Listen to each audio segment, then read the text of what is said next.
Welcome to the Seven Figure Salon podcast. I'm your host, Helena Gibson, founder of Strut Hair Solutions and creator of the Seven Figure Salon Academy. If you are new to our show, this is your one-stop shop for tips, ideas, and inspirations for growing a strong foundation for your salon and beauty business. This week, we are on episode 32, and Kayla is back. And we're going to talk about the frustrations when you've been in business a while and how to fall back in love with your business after a stressful time. So welcome back, Coach KK. Thank you. So glad to be back. I know, we missed you. You did a fantastic job. Thank you. Well, I didn't have my number two by my side, but the show had to go on. Where have you been? What's going on? We've missed you. I was there in spirit, but I had to give you a little crap this last week because the last podcast you were like, oh, Kayla just extended her trip. And I'm like, I wish what I was doing was that like, oh, just luxurious, having so much fun. But I got COVID and wasn't going to tell that. So yeah, my business to tell, but I'm feeling much, much better. Glad to be back in the salon and glad to be back here. Yeah, good. Well, we missed you. And, we talked about that. I felt uncomfortable. We kind of told the whole story. You were extended your vacation. So we had some upset clients that you were gone, but I was like, nope, I'm just going to tell them. Yeah. And that's for you to tell. Yeah. And I'm sure a lot of other businesses have had that too. We're so lucky. We made it a year and a half before our first COVID issue. So, and now you're healthy. And we're lucky we're lucky that I wasn't in the store. Yes. When I, got it or, whatever to give it to anyone else. So yeah, we had no hiccups. Actually, you, what was it? You gave it to your family. So that was fun. Oh yeah. But really it's my boyfriend's fault. We all know he gave it to me and then I just spread the love with the rest of my family, but everyone is doing much better now. Good. And, luckily on the way up. So yeah. Well, it happened. Somebody had to be the first. If only one. I could smell. Yeah. Right. Well, we have other exciting. I wouldn't hurt a fly. Well, of course, we have other exciting things this week. Our shirts. Yes. Hello. We're official now. We have the seven. Yes. Thank you, Kim. We have the Seven Figure Salon shirts and we have the mugs. Yeah. we're official now, right? So cute. So I couldn't wait to wear this and to have my cup. So well, I actually didn't have it on, so I'm glad that you reminded me. I ran in there super quick and changed out of my, grubby sweatshirt. Because it's cold and rainy here today, right? Wait, I have to tell you something funny too. Yeah, gross. But I was getting ready like normal, right? And then I have to kind of make fun of myself because I just kind of felt like I was getting ready to go to work, Yeah, and I literally like went and grabbed a mask and like put it on my ear like I was gonna wear my Okay, that's funny. I was like, what are you doing? No work at the shop today. Yeah, I'm just so used to it now. I know.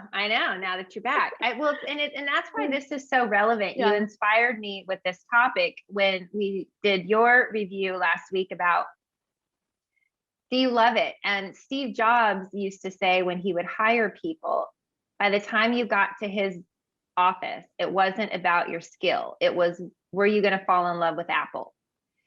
And with as long as you've been with me, as long as I've had this business, and with as crazy as those last 3 weeks have been, April, sometimes we really have to think about falling back in love with our business or our position, right? Because everybody loves their job. Everybody loves their business when it's running great.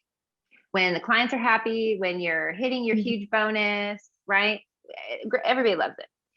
But when the clients are cranky, when you've missed, and so then your bonus is down, or you're having drama with other team members, well, of course, nobody likes that, right? That's exhausting. It's stressful. You hate it, then you have to think, why am I doing this? If it feels difficult, you start questioning, what am I doing? So, and you feel this way, right? We talked about that. Oh yeah. Yeah. And I've definitely felt this way after April and the break-ins, not once, but twice, with staff members having, breakdowns, with hiring someone new, you being out with COVID and not being able to tell. So then people were upset because they're thinking that you are on this extended vacation, because that's what I told everybody. So, and that was awkward. Then why are you doing what you're doing? So what I want to share today and talk with you about too, and your thoughts on it is, because I asked you that in your review last week, right? And shared with you, how are you feeling? What are ways you can fall back in love with your salon beauty business, or any business for that matter? Because I think about that often, especially after what's just happened. So my first thing is connecting with your why. Why did you get into business in the first place? What were you looking for? Like when you clicked on my job ad, it was different than what you were doing before. It was helping people feel good about the way they look, right?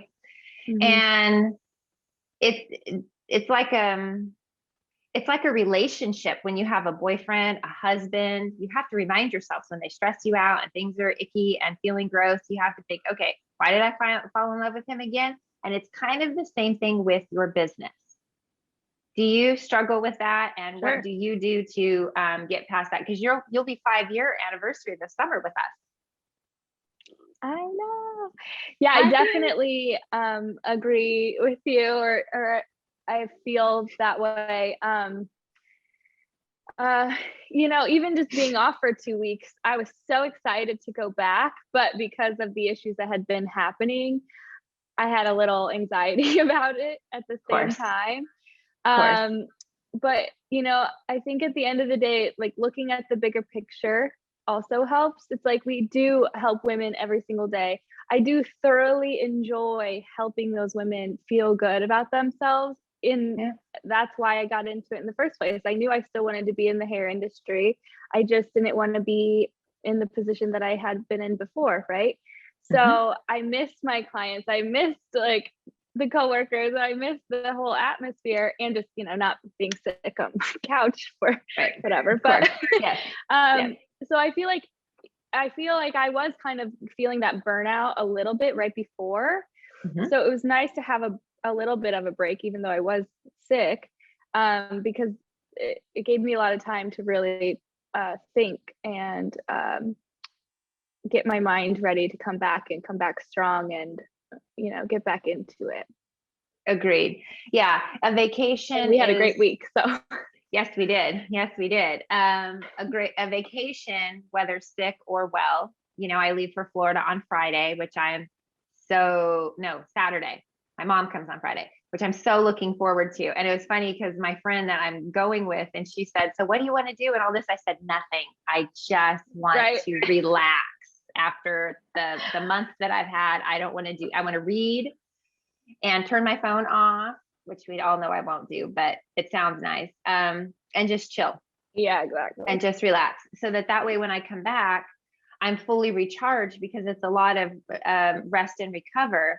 But really, as hairdressers, to me, we are change makers. And when I think about that, like the book I lent you about the day maker, when we really think about what we do for people, that always re-excites me. As soon as I start thinking, oh my God, this is too much.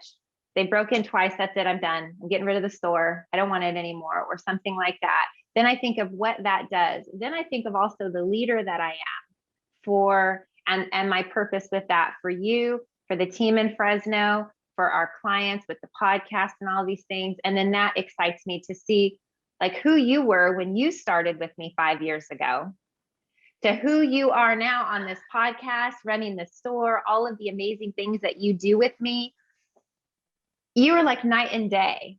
And that just gives me such a sense of pride. You're welcome, because it's well-deserved. And all of those things are what excites me, keeps me going when I have those moments where I'm just like, fuck it. I'm so over this. I can do something else for someone else and not even have to worry about all this. And then I think about you and our clients and how I get to grow. And And that's what it is like with your team, even if they're just one step behind you, it pushes you to keep going and keep going for them. And so I would say to our listeners, whatever business that you're in, just think about why you got into it. Just like with your marriage or your partner, fall in love with that why again, and that will help to invigorate you and get you excited again. Or take a vacation, COVID, stress vacation, something, Don't get COVID. Don't get COVID. Get out of your store, however you have to. And that'll make you excited too. Number two, a lot of the time we fall out of love because of what we did or didn't do. Same thing with romance. I keep going to that because I think a lot of people can relate. It's kind of like date nights. If you don't do them, like, what you need to do. You need to spend that time. You need to put your makeup back on. You need to put the sexy outfit on every once in a while. In your business, you have to have the tough conversation. And right now, as I mentioned, we're doing performance reviews. And those are always awkward for me as well, because you have to tell people sometimes things that they could do to improve. But the thing is it helps them to level up. And to be a good, strong leader and to love your business, you have to be willing to have those tough conversations, or then you're just always going to be frustrated because you see someone could be doing more, could be doing better, and they're not, and you're allowing that. Or having that tough conversation with a client. We had a couple of those this past week, and you just have to rip the Band-Aid off. It will make you so much happier in the long run, but it's those things you need to do. And really where your business is things you did or didn't do. Would you not agree, even as the store manager, right? 100%. Yeah. And resentment will build, which I've talked about before with past team members. As owners, we know that if you don't say how you're feeling, you have to be able to have that communication with your team. The communication is so important, right? Like with our team meetings. I struggle asking for help. That's one of my biggest flaws. Good. Take a sip. Yeah. I know. I brought that I up. struggle to ask you for help. Yeah. Yes. So I feel like the communication is so pertinent to success with it, especially when working with a team. Yeah. And you have to have a team. If you want to scale to a 7-figure business, a high 6-figure business, you cannot do it alone. So you have to make it. Oh, I like your cup. I saw that. You have to have those conversations, and you have to do them at home too. I've had a couple of those with Layla, with my daughter, with exes, whatever. I mean, the quality of your life will be the quality of the conversations that you have. The quality of the business that you have will be with your team. And it's hard. I know, because I don't want to do it either, but it is what it is, Yeah. It's like last week. It's the cost to be the boss or the store manager.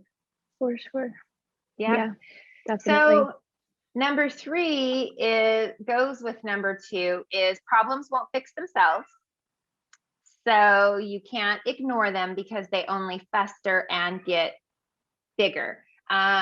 If there's an issue stressing you out, you have to take the time to fix it. Kind of like the front desk, the issue we've been having with that. We finally solved that problem as we have a new team member that we are so excited about. And that is another way I feel like we can fall back in love with our business. Like I was saying at our team meeting on Tuesday before she started, was this is an opportunity for us to level up. It's fresh blood. It's new excitement. We get to see it through her eyes. We get to redo it again. I mean, how was your week with her? I mean, amazing, right? Oh, it was fantastic. Yeah, she's incredible. She fits right into our team. We always talk about going off of, vibes, and it's just as important for her to be happy in her position as it is for us to be happy with her there too. So I could not be happier with the way things are going so far. Her training is like so kind of easy because she's been in the industry for a while. Yeah. So it's just teaching her and training her on our way to do things. But it's definitely, I think, already making everyone happier, including, Jessica, our other coworker as well. Everyone knows what their role is, and that's when you really see happiness in your team, is when there's clear defined roles. Yes. Yes. So I think it's great. I do too. I always like to get new team members, like how we had our team meeting. We started her the day after our team meeting so that we could regroup on ourselves, on what we can do better. You know, it gives you a chance to show up and like let all that bad stuff stay, you know, the thing like, and I wouldn't call it bad, I guess, the complacency. Like when you fall out of love with your business, it's because you're complacent too. Just like your relationship, you see the girl or the guy and they're looking great and all of this, and you're like, wow, that looks exciting. Well, it's because you're not putting the effort into your own relationship to make it exciting and to make it look good. And your business is the same way. And we forget that it's a relationship. Or your job as the store manager, you have a relationship with that to fall in love with what you do. And you lead those girls, you lead our team in Fresno. You know, they're calling and asking you for advice. You set the pace for all of us, as do I you. And that's exciting. But it's I'm like full of energy, a little crazy in there, you know, like almost like you're on when you're in front of the clients and all of that, like all this energy, bubbly, whatever. And then you know that that's going to rub off on everyone around you. Yeah. Well, just like myself, but not everyone has to be as excited. Well, that's another. I mean, that's a whole other something. There's another book for you I have about the guy that I think he passed though now, that started Southwest. And somebody asked him one time, "How are all your stewardess and stewards, I guess, for the male, like how are they so happy all the time?" He said, "I hire happy people." Right. And I talked to you about that. Like we can't change someone's disposition, but we can teach them sales skills. We can teach them customer service, but you can't make people motivated. You can't make people happy. I mean, those are things that are set from when they're like babies. It's like that whole thing, like your personality set by the time you're 5. You know, I can't make you happy. I can't make you fall in love with strut. Right. But if you do, and you're open to it, then I can teach you how to be successful there and how to, you know, enjoy what you do. But, you know, some people are just going to be cranky, and I learned that the hard way. You know, they can't fix that one. Well, then they're not part of our tribe, and that's okay. That's okay. I had the tough conversation. So, okay. So to end this one up, it's impossible to fall in love with a job that stresses you out. Right? Or business that stresses you out. If it's stressing you out all the time, you have to look inward, I would suggest, and look at those things and try to, and fix, you know, falling back in love with your business means rethinking perspective too. So like, for instance, all those things that happened to us in April, the theft, you being out, the new hire, I could look at that as, oh my gosh, like, this is terrible, blah, blah, blah. But I chose to look at it as the universe is testing me. It's testing my resilience. And how bad do you want it? And when I came out the other side, I think we're out, I hope, that I'm a better leader. Yes, I'm a better leader. I love what I do even more because I grew by staying steadfast through it when everything around me was falling apart. And I feel like it's not the things that happen to you, it's that it's happening for you. So it's all on your perspective. Yeah. And how you react to it. Yeah. I chose just not to think about it and just do what needed to be done. And that way, and watch lots of Game of Thrones after I'd get home to take my mind off of it. So, you know, I didn't have a pity party on myself. And then as I was reflecting this weekend, when you asked me what did I do this weekend, I stayed home all weekend and just thought about, you know what, I was coming up with the episode, I thought this was an opportunity for me to be better. Because Layla, my daughter, she had said something to me about, how did she word it to me? Something about that things, you know, well, it's happening to you because the universe knows that you can handle it. And I'm like, okay, haven't I proven that already? Like, can it stop throwing tests at me? Do we have to test my resilience, you know, this much? But then it's not a challenge. Yeah, well, it was a challenge of, just how much can you do? And I think it only sends you things it knows that you can handle too. Like yourself, Sure. myself, and it's testing you to make you grow. So if you look at if you're not in love with your business right now or your position right now, I would invite you to maybe change the perspective of it's not things that are happening to you, it's happening for you so that you can be a better leader. So that you can be better for your clients, so that you can be better for your family. Because when things are happening, everybody's seeing how you're reacting. Right. And that's what you're leaving. So those are my final thoughts for perspective. So do you have any final thoughts on falling back in love with what you do? I definitely have. Even after almost 5 years, I still love it every day. Good. Okay, truly. Good. Well, that makes me feel good. So if you got massive value from this episode, please leave us a review, hit subscribe. We don't want you to miss an episode. If you'd like to go deeper with us and how we can help you fall back in love with your salon business or your position as a manager, you can go to the sevenfiguresalon.com, book a 30-minute call, and we are happy to see how we can help you with your business goals. Anything else you wanted to say, Ms. Kayla, before we end this episode? I'm glad to be back, and we'll see you next week. Well, we're glad to have you. We'll see you guys next week. Hit subscribe.